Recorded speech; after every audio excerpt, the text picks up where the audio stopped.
Ang Our Lady of the Holy Rosary Parish sa Maysan, lungsod ng Valenzuela, na kinabibilangan ng mga barangay Maysan, Parada, Bagbagin, Kanumay at Paso de Blas ay nagsimula sa isang bisita o kapilya.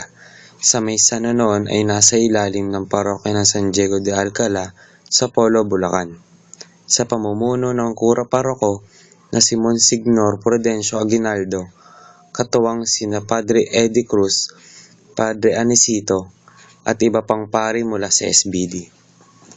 Ang lupang kinatatayuan ng lumang bisita sa Maysan Road ay buhat sa magkapatid na Simporosa at Miguel Antonio.